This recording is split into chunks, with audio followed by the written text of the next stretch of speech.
one of, if not the most popular film franchises out there is the Rocky franchise. I mean, Sylvester Stallone, it basically is what made Sylvester Stallone who he is today. I mean, obviously he played Rocky far into his career, basically to the end of Rocky's life. Then we got the Creed films. There's been a falling out between the Creed creators and Sylvester Stallone. Rocky's kind of absent from the films at this point. But regardless of all that, Sylvester Stallone will always be the person you think of when you think of Rocky and the Rocky franchise. So it's actually kind of interesting to me that they are making a movie based on Stallone's journey to making Rocky without the involvement of Sylvester Stallone.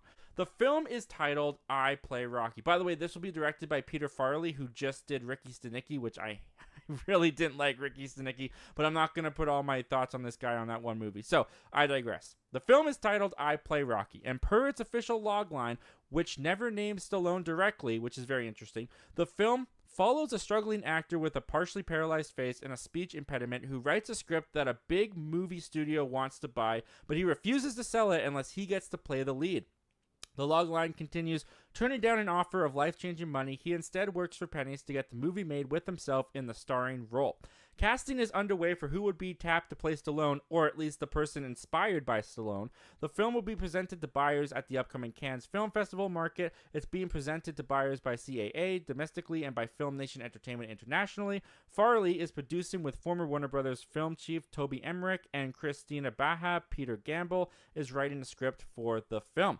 I've been a fan of Peter Farrelly as both a filmmaker and a person since getting to work with him on the music for Dumb and Dumber. But it was Green Book that made me think of Pete for this inspiring screenplay, Emmerich said in a statement. Christian Baja and I feel blessed to have Pete at the helm for this movie, and like the unknown Stallone starring in Rocky, Pete will be conducting a worldwide search to discover another actor who just needs one shot in I Play Rocky to show the world what he can do. All right, so there you have it. That comes to us from IndieWire. So, couple thoughts on this before we address the elephant in the room.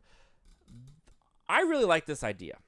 Because I think Stallone's story of coming up with Rocky and fighting for the role himself is a really inspiring underdog story in Hollywood. I mean, it lends itself to the formula of a Hollywood movie. There is so much in this that will make this character so likable, that will be so engaging with the journey, will be so interesting. It'll be a period piece back in probably, when did Rocky come out? Like early 70s. This will probably take place like late 60s, maybe early 70s. It'll be a period piece. We'll get to see old classic Hollywood kind of come back in this movie. There's a lot in this movie I think is a great idea to explore. This is a great story to tell. On top of that, I like the fact that they are going for an unknown actor.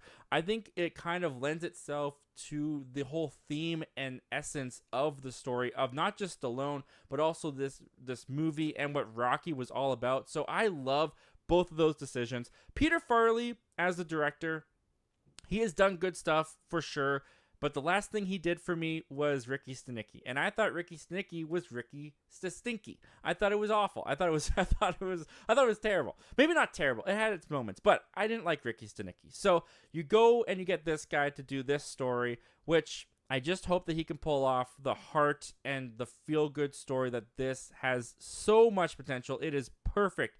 It is ripe for all those things. This could be an excellent movie. Why isn't Sylvester Stallone involved in this? I mean, there's part of me that's like, did you at least reach out? Because the article never really talks about that. If you go further and you read along, it doesn't say that there was any reaching out to Stallone. It doesn't say anything about Stallone approaching them or being turned down by them. Nothing like that. And the fact that they're even like, we're doing the Rocky story, but we're not going to name him Sylvester Stallone. We're not going to name him Stallone.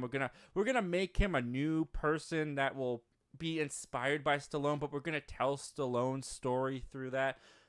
I just hope, because I know that Sylvester Stallone has really burned some bridges when it comes to Rocky. I mean, he has famously or infamously gone after the producer Irwin Winkler, I think is his name, Irwin Winkler, who produces all the Rocky films. He went after him, called him a parasite, basically. It was all money fueled, of course. He went after the people creating Creed. He talked about how he didn't like Creed 3's direction. He was very open about how he did not agree with what Michael B. Jordan wanted to do. They wrote him out of the movie. They basically kicked him out of the franchise. So Sylvester Stallone has definitely burned some bridges. Now, it doesn't sound like this movie is really connected to Rocky and the Rocky creatives and stuff behind the scenes. So I don't really know if that conflict and rivalry between the producer and Stallone would really affect Stallone not being involved in this. It just comes across to me as a little bit distasteful. You know, like, what? This is Stallone's story. This is not just Stallone's story. This is Stallone's baby. Rocky is Stallone as much as Stallone is Rocky, in my mind. I mean, he owns this character. He is this character. When you think of Rocky, you can't help but think of Sylvester Stallone. So the fact that they're kind of trying to avoid and tiptoe around Sylvester Stallone while making this movie, I don't see the fans embracing that. Personally, I feel like the fans are going to call that out. So I'm hoping that down the line, hopefully this is just like just not public news yet, or maybe they're still early on in their development, because like it says, they still haven't cast the person yet. So maybe they haven't even gone to ask Stallone yet. Maybe they have and Stallone declined, and that's just not public knowledge. Regardless, I hope that this gets sorted out quickly, because this sounds like a great idea. I think this is a great story to tell. This could be a really great, in a way, this could be a really great biopic. But I do think it will lose something if you don't have Sylvester Stallone at least approached to be a part of it. So hopefully that is a correction they can take, because everything else about this sounds great to me. Well, thank you very much for checking out this clip from our live show that we do every Wednesday at 7:30 p.m. Pacific Standard Time, called Zach Milne Talks Live. If you like talking movies, if you like talking movie news, why don't you consider hitting that subscribe button before you leave? We do that on this channel all the time. But if you still need some time before you fully commit, you can check out the full video this clip is from right here, and you can check out another video over here. The subscribe button's right here.